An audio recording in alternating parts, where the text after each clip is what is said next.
Hello po, magandang gabi, no? Magandang umaga, nasan pa rin tayo ng mundo, ha? Ayan, para po ay nasa maayos tayong kalagayan sa pagpapanood ng ating bagong video na ito. Ayan. Kaninong energy kaya ang ating makukuha ngayong gabi, no? Okay. Ayan, sa lahat ng nag-order po, ha? Napa-GNT na natin ngayon. Malalayo, 2 to 3 days hanggang 4 days.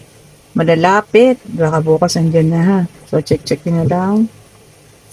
Kung wala lang magkakaroon ng delay kasi minsan nagkaka-delay sa GNT na po eh. Okay, so meron tayong The Magician. Meron tayong Nine of Cups. Okay. Yan pa natin ha.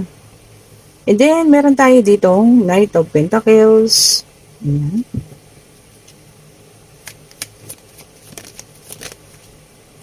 Ito. Meron tayo ditong Six Cups. Okay. Ayan, konting na lang. Mapubuo na. Urong-urong natin ang camera. And meron tayo dito Six of Pentacles. Meron din po tayo ditong Ten of Swords. Okay. Urong na urong. Kasi tinatansya ko po para magkasya. Ayan. Kaya hindi na nakikita si Violet. And meron tayo dito Four of Pentacles. Ayan. Ayan. Okay na. Hintay na. And isa na lang para sa ating wow. Then meron tayong Three of Cups. Okay po. So, dito, meron taong nasaktan. Ayan ha. Hindi napili, kasi may namili dito, no? O, ayan. Taong umalis. Okay po. Ayan, no? And then, yung mga memories, no? Yung natira, alaala. O, parang yung kagabi, no? Alaala yung binabarikan. Pero feeling ko dito, ikaw ito, yung taong hindi pinili, no? Ikaw yung taong nasaktan. Ayan ha. Kung nakikita mo naman, sugatan. Pero sa ngayon, parang nakikita ko na rito na pinapakawalan mo na. Ayan ha. Kumbaga, binibitawan mo na. Okay po. Talagang unti-unti na, no? Binabangon na yung sarili. Ayan kasi, oh. And meron tayong The Magician. And talagang by choice na ito. O, ayan. So, nakabangon na. Ayan ha. O. Sa dami ng pinagdaanan na sakit na ito, ha, ayan, 10 tarak. Nakabangon na at ngayon pinipilit na lang iayos yung kabuhayan, ano. Ayan, hindi naman sinasabing hindi na bukas ang sarili sa pag-ibig. Kaya lang, mas gusto muna ngayon, focus sa sarili. No, 'di ba? Ayan, focus sa mga pakikipagkaibigan, panibago. Focus sa, alam mo yan, mga kasiyahan lang, o 'di ba? Kung maimbitahan sa mga party-party, ayan, labas-labas, ano? O, ayan po ha. So, ayan, kung sino naman ito, no? Nakikita ko rito na talagang binibitawan mo na ang taong ito. Bumabangon ka na ng mag-isa. Gumagawa ka na ng sarili mong plano para sa sarili mo. Kumbaga, tanggap mo na kung hindi man ikaw yung pinili, kasi nga yun, may pinagpilian. Dumaan ka na doon sa sakit. Dumaan ka na sa kaiiyak. Natapos na, no? Yung mga memories ninyo na lagi mo na lang naiisip, no? Tapos na rin yun. Eto na, kumbaga fully healed na, ha? Congratulations po. Nakabangon na. Eto na. At nag-uumpisa na ng panibago, ha? At nag-uumpisa na rin po ang, alam niyo yan, pagganda. Oh, 'di ba? Kasi nakita ko yung doon, no? Nine of Cups. Nakasahod na lahat ng focus mo, ha. Sabi ko nga, no, kalimitan, gumaganda ang buhay, 'di ba? Kapag inilis yung taong nakakabigot sa iyo. Oh, 'di ba? Pansinin niyo 'yun, ha. Sa totoo lang po tayo.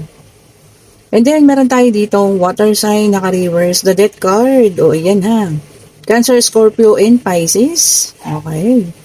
Sabi niya rito, no, personal transformation. Talagang para sa sarili muna. As of now, sarili lang muna yung iniisip mo, ha. Hindi ka muna nag-iisip ng tungkol sa ibang tao, sarili at pamilya, no? Parang ganun.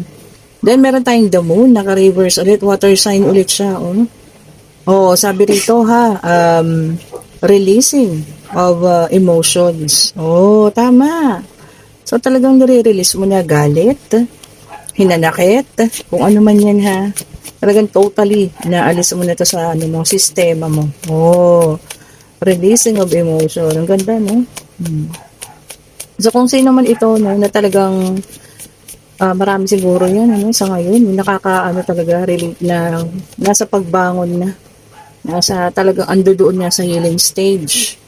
O ayan. And then meron tayong air sign, Gemini, Libra, and Aquarius, Five of Swords. Okay. Ngayon sabi niya rito, winning at all cost. Kumbaga sasabihin mo ngayon ano, kumbaga ang pinag-iisipan mo lang ngayon yung tungkol sa buhay mo na maipanalo mo ang buhay na ito ha. O, 'di ba? Oo nga naman. Kaysa kung sino-sino yung pinag-uubusan mo ng oras. Tama. Hindi na mag-concentrate ka na maipanalo natin itong buhay na to this time. Oh, 'di ba? And then meron tayong Ace of Pentacles, Earth sign, Taurus, Virgo, and Capricorn. Ito naman talaga, abundance is coming. Oh, ayan ha. And prosperity. Oh, paglago. Ayan ha. Pagyabong na kung anong meron ka. No? Siguro marami ka naiisip ngayon na mga nais mong gawin para talagang yung financial mo umayos. Ano?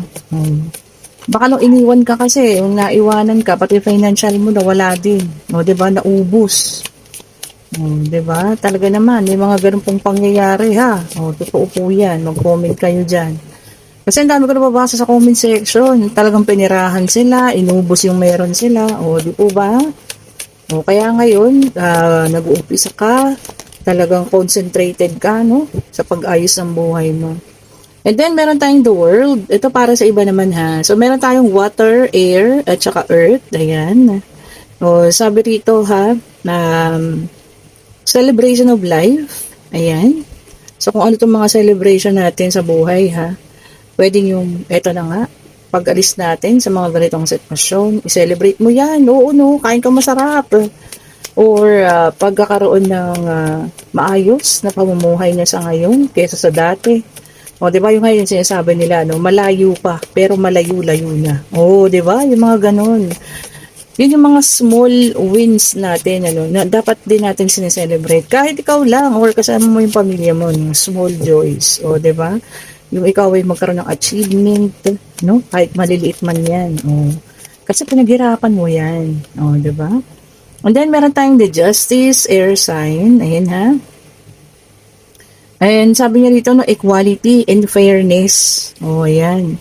So, siguro may mga nabibigyan ng pabor dun sa iba, no? Nakarating na sa management kung sa trabaho ito, ha. Oh, ayan, aayusin na raw. So, magiging equal na yung trato sa inyo. Oh, mabuti naman po, 'di ba? Kasi baka mamaya, may sip-sip lang yung isa, tas pabor ng pabor sa kanya lahat. Oh, 'di ba? Paano naman kayo? Oh, na hindi nagugustuhan yung mga ganung pamamalakad, 'di ba? Dapat lang po talaga fair. Kahit sa pamilya, no, dapat fair tayo sa mga anak, sa kapatid, patas-patas lang po ha. And then meron tayong the judgment, fire sign. Ayan. Sabi niya rito, no, lack of self-awareness. Naku, ano ba ito? Kasi naka-reverse no. Fire sign na ito, so lumabas na po lahat ng ating zodiac sign ha. Ayan po ha, maging aware tayo sa paligid. Huwag natin hayaan na tayo magamit ng ibang tao, no? Or kung ano man, ano, para sa pansarili nila. Maging aware po tayo, ha? Minsan kasi pag akala natin sobrang bait, ano, nakakalimutan na natin. Or hindi natin nakikita yung mga hindi magandang ugali. Okay po, sana maging aware tayo po, ha? Sa bawat taong ating nakakasalubong or nakakasama sa buhay. And then, meron tayong Ten of Pentacles, Earth sign. Ayan. Ay, sabi rito, no, financial failure. Ang iba sa atin ha, makakaranas ng pagkalugi ngayon, ng pagkahina ng negosyo. Ayan, kasi ghost month pa rin. Tapos naman ng ghost month hanggang ano po yan, September 21. Well, anyway, kontrahin na. Ngayon pa lang, ano, lagay na kayo mga black tourmaline dyan para ma-reverse ang mga negatibong enerhiya. Pinaka-the best naman talaga, alam niyo kung ano, isip tayo ng mga positibong bagay. Sigurado po yun. Malalabanan yung mga negatibo. Maniwala po kayo. Lagi ko nga sinasabi sa inyo, positivity attracts positivity, while negativity attracts negativity. O, di ba? Yun na nga, pinakamabisa yun eh. Maging positibo lang tayo palagi, ha? Then, meron tayong Four of Swords, air sign. Sabi niya rito, no? Meron tayong recovery. Ayan, maganda, no? Recovery, siguro yung title na. Magaya din sa situational reading, no? Makaka-recover na sa, alam mo yan, sakit na naramdaman, uumpisahan na, or kung ano man tong recovery na to, pwede rin physical, kung meron kayong nagkasakit kayo, no? At ngayon, nandito na tayo sa recovering stage, which is good. O, di ba po? So, siguro minsan talaga, no, kailangan din natin nasasaktan para tayo natututo sa buhay. O, di ba? Emotional man yan, o kung ano man yan. O, recovery. Pagbangon, o, di ba? And then, meron tayong Six of Swords, air sign ulit, ano, naka-reverse. Sabi niya rito, no, delayed plans. O, may mga plans na, ano, ha, na delay na raw. Kumbaga, hindi natatapos. Hindi mo na naumpisahan. Puro, ano na lang, delay. O, puro saka na. Sa susunod na lang. O, ganun po, ha. Magaya sa akin, pagugupitan ko yung aso. Gawin po, hindi ko pa napapagupitan. Hopefully bukas, sabi nga ng inay, hindi na naubos-ubos yung araw ko. Yun po, puro delay, puro delay. O, ayan ha, kung sino man sa inyo nakakaranas ng ganyan. And then, meron tayong Knight of Cups, ayan, water sign, Cancer, Scorpio, and Pisces. Naka-reverse ito. O, sabi niya rito ha, imagination, o, and jealousy. O, karamihan daw, yung mga nagsiselos-selos ngayon, baka naman imagination lang daw po ha. Ayun na mahirap. Lalo na kung wala kayong pruweba. Kumbaga, nakita nyo lang sa litrato, nakita nyo lang sa post. Naku, magalit kayo agad. Eh, kawawa naman yung partner ninyo, ha? O, ayan. Alamin muna po, ha? Bago tayo magbigay ng violent reaction. And then, meron tayong The Hangman, water sign. Sabi niya rito, no? New perspective. Ayan, maganda yun, ano? May mga bago kang maiisip. Pwedeng plano. Pwedeng sa paglago ng iyong kaperahan, pwedeng sa kung ano man ang nais mong gawin sa mga susunod na araw, kung ano man po ito ha. May mga perspective daw tayo maiisip ng mga bago po. Ayan.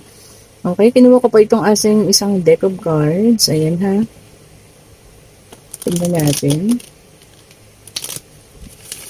Alam nyo dun pala sa ano ha. Wait lang, ito ha. Kasi nakalimutan akong banggitin. Nandito ka na pala po ha, sa pagbabago. Pero ito, buti na nakita ko, naalala ko. Lumabas siya. O ayan na, yun sa situational reading. Dumidiretso ka na nga doon sa pagbabago. Pero alam nyo kung anong mangyayari. Ito, pilit sisingit po ha. Itong ano ninyo, nakaraan. Oh, 'di ba? Buti nga nakita ko. Kanina ko pa iniisip, sabi ko, parang nakita ko yung ano pagbabalikan. Pero kayo po ang magpapasya. And then, meron tayo ditong Knight of Swords. Ayan ha. Naku, ang ganda nito, no? Big opportunity. Ayan ha. Sabi niya rito, seize the moment. O ayan, tama nga naman. Huwag mong palampasin. Kung ano pa tong malaking oportunidad na paparating sa inyo, ha. Huwag niyo pong palampasin po. Kasi maganda naman siya, no? Hindi naman siya pangit. O kung ano man yung opportunity na yan, ha. Okay po. And then, meron tayo dito, Seven of Pentacles. Ayan. Ay, manifestation of new goals. Oh, ganda ha. So, meron tayong minamanifest na gusto natin maabot sa buhay. Maganda yan ha. So, i-manifest lang natin. Sabayan natin ng sipag para po maabot yan. And meron tayong the tower number 16. Ano, ayan ha. So, may kasamang numero, number 16. Sabi niya rito ha, merong disaster loss. Naku, 2 beses lumabas. O baka meron talagang ano ha, malulugi. O ayan ha. Pwedeng ito po ay sa mga, alam niyo yan, inyong negosyo. So ingatan ha. Ngayon pa lang, mag-ano na kayo, inventory. Ayan, kung ano yung mabili, hindi mabili. Mga ganun ha. O, tignan niyo po ha. Okay. At saka kapag ano to no, yung alam niyo yan, nagnenegosyo kayo, huwag niyo pong sasabayin ng sugal ha. Napakamalas po niyan.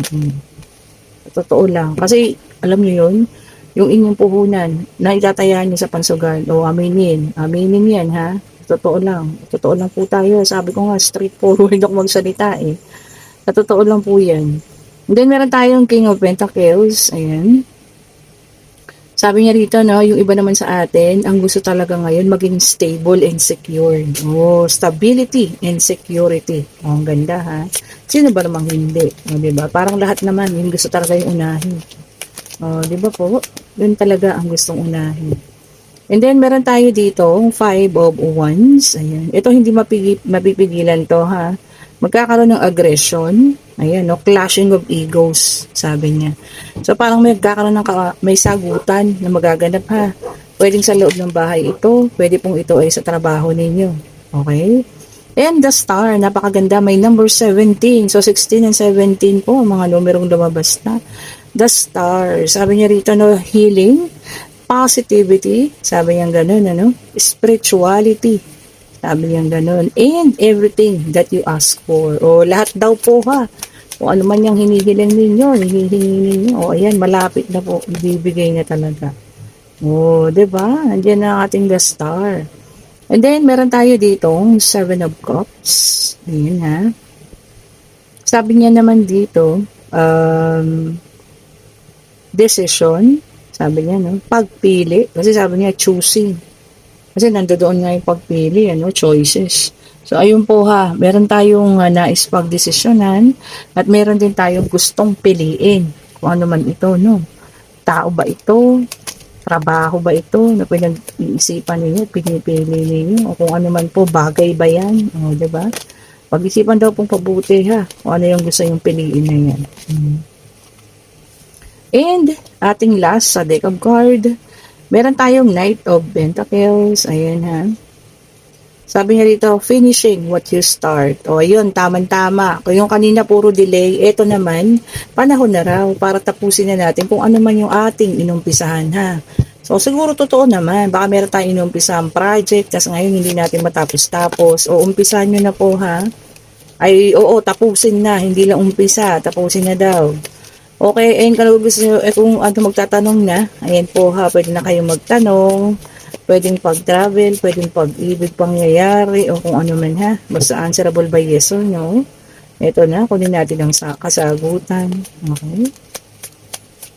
Divine Universe, ibigay mo po sa amin, ano, ang kasagutan. Isa lang po ha, isa lang po. Yun, tumatalon pa, oh. And, maaari, ang sagot dito, no? This is the Fool. Napakalakas na card ng the Fool. Okay po. Kasi it signifies new beginning and freedom. Oh, ganda, no? Saktong-sakto sa ating, situational reading. Kasi, nagpalaya ka na eh. So, you're now experiencing freedom. Kumaga, malaya ka na. Yun nga lang, yung sinabi ko kanina, no? Kasi ito, yan, nakita ko kasi siya, pero tinakpan ko kasi agad. So, hindi ko tuloy na-explain. Ayun, so you are choosing freedom. Talagang yun na yung pinili mo. Pero alam mo, magugulo at magugulo ito sa pagbabalik ng taong iyon. Oh, ayan ha, because nandito tayo, dito sa memories, no, ng inyong nakaraan. Hindi to bagong tao ha. Dating tao po yan.